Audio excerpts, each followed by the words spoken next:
ಇನ್ನು ತೆಂಗು ಬೆಳೆಯೋ ರೈತರಿಗೆ ಉತ್ತೇಜನ.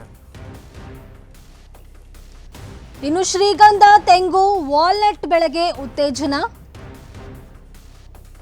ಇನ್ನು ಹೊಸ ತೆಂಗು ಸಸಿ ನೆಡಲು ಅಗತ್ಯ ಕ್ರಮ ಕೈಗೊಳ್ಳಲಾಗಿರುವಂಥದ್ದು. ಮೀನುಗಾರಿಕೆಗೆ ಹೆಚ್ಚಿನ ಆದ್ಯತೆ ನೀಡಿದ ಕೇಂದ್ರ ಸರ್ಕಾರ. ತೆಂಗು ಬೆಳೆಯೋ ರೈತರಿಗೆ ಉತ್ತೇಜನವನ್ನ ನೀಡಲಾಗ್ತಿದೆ. ಶ್ರೀಗಂಧ, ತೆಂಗು, ವಾಲ್ನಟ್ ಬೆಳೆಗೆ ಉತ್ತೇಜನವನ್ನ ನೀಡಲಾಗ್ತಿದೆ ಕೇಂದ್ರ ಸರ್ಕಾರ.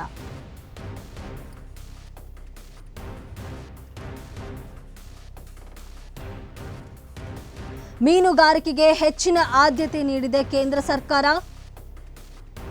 ಹೈನುಗಾರಿಕೆ, ಕೋಳಿ ಸಾಕಾಣಿಕೆಗೂ ಹೆಚ್ಚಿನ ಆದ್ಯತೆಯನ್ನ ನೀಡಲಾಗಿದೆ.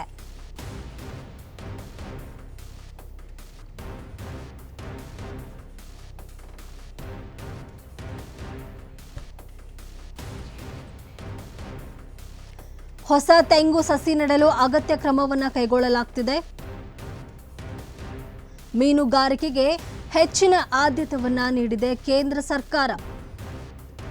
ಹೈನುಗಾರಿಕೆ, ಕೋಳಿ ಸಾಕಾಣಿಕೆಗೂ ಹೆಚ್ಚಿನ ಆದ್ಯತೆಯನ್ನ ನೀಡಲಾಗ್ತಿದೆ.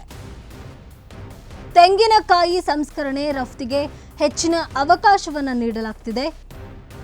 ಕೃಷಿಯಲ್ಲಿ ಹೊಸ ತಂತ್ರಜ್ಞಾನ ಬಳಕೆ ಮಾಡಲಾಗ್ತಿದೆ. ಓಕೆ, ತೆಂಗು ಬೆಳೆಯೋ ರೈತರಿಗೆ ಉತ್ತೇಜನ ಅಂದರೆ ದೇಶದ ಯಾವ್ಯಾವ ಭಾಗಗಳಲ್ಲಿ ತೆಂಗನ್ನು ಹೆಚ್ಚಾಗಿ ಬೆಳೀತಾರೋ ಅವ್ರಿಗೆ ಒಂದಷ್ಟು ಉತ್ತೇಜನವನ್ನು ಕೊಡಲಿಕ್ಕೆ ಮತ್ತು ತೆಂಗನ್ನು ಎಕ್ಸ್ಪೋರ್ಟ್ ಮಾಡುವಂಥ ಒಂದು ಆಲೋಚನೆಯಲ್ಲಿ ಇದ್ದ ಹಾಗೆ ಕಾಣಿಸ್ತಾ ಇದೆ. ಮಗದೊಂದು ಕಡೆ ಈ ಮೀನುಗಾರಿಕೆಗೆ ಹೆಚ್ಚಿನ ಆದ್ಯತೆಯನ್ನು ನೀಡಲಿಕ್ಕೆ ಕೇಂದ್ರ ಸರ್ಕಾರ ಮುಂದಾಗಿದೆ.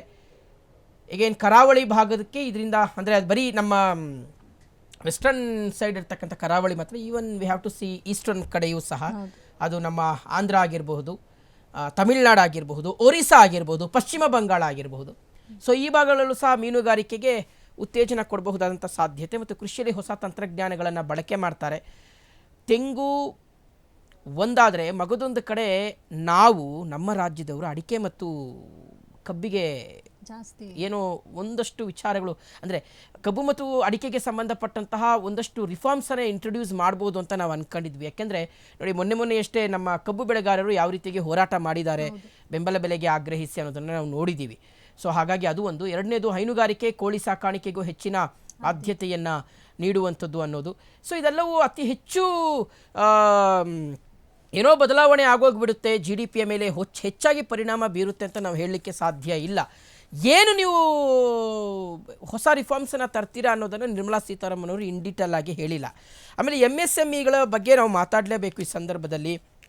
Very sorry to say this, MSMEಗಳ ಬಗ್ಗೆ ಹೆಚ್ಚಾಗಿ ವಿಚಾರವನ್ನು, ಅವರ ಆರ್ಥಿಕ ಸದೃಢತೆಯನ್ನು ಬಲಗೊಳಿಸುವ ನಿಟ್ಟಿನಲ್ಲಿ ಯಾವುದೇ ಅಂಶಗಳನ್ನು ಅವರು ಇನ್ಕ್ಲೂಡ್ ಮಾಡಿಲ್ಲ.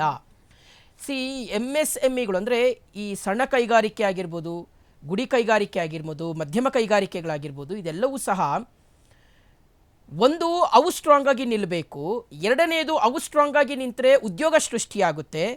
ಮೂರನೇದು, ಉದ್ಯೋಗ ಸೃಷ್ಟಿಯಾಗೋದ್ರಿಂದ ನೀವು ಅನ್ಎಂಪ್ಲಾಯ್ಮೆಂಟ್ ಅನ್ನುವ ವಿಚಾರವೇನು ಪದೇ ಪದೇ ಪ್ರಸ್ತಾಪ ಮಾಡ್ತೀರಿ, ಅದಕ್ಕೆ ಕಡಿವಾಣ ಹಾಕಲಿಕ್ಕೆ ಸಾಧ್ಯ ಆಗುತ್ತೆ. ಫೋರ್ತು, GDPಯ ಮೇಲೆ ಅದು ನೇರವಾಗಿ ಪರಿಣಾಮ ಬೀರುತ್ತೆ. ಇದಕ್ಕೆ MSMEಗಳಿಗೆ ಸರ್ಕಾರದ ಕಡೆಯಿಂದ ಸಿಗಬೇಕಾಗಿರ್ತಕ್ಕಂಥ ಹಣಕಾಸಿನ ನೆರವಾಗಿರಬಹುದು, ಜೊತೆಗೆ ಅವರ ಜೊತೆಗೆ ನಿಲ್ಲುವಂಥ ಒಂದು ಪ್ರಯತ್ನ ಆಗಿರ್ಬೋದು, ಇದ್ಯಾವುದನ್ನು ಸಹ ಮಾಡ್ತೀವಿ ಅನ್ನುವಂಥ ಒಂದು ಆಶ್ವಾಸನೆಯನ್ನು ಈ ಬಾರಿಯ ಬಜೆಟ್ನಲ್ಲಿ ನಿರ್ಮಲಾ ಸೀತಾರಾಮನ್ ಅವರು ಘೋಷಣೆ ಮಾಡಿಲ್ಲ. ಸೊ ಹಾಗಾಗಿ ಇದು ಸಹಜವಾಗಿ ತೀವ್ರ ನಿರಾಸೆಯನ್ನು ಉಂಟು ಮಾಡಿದೆ.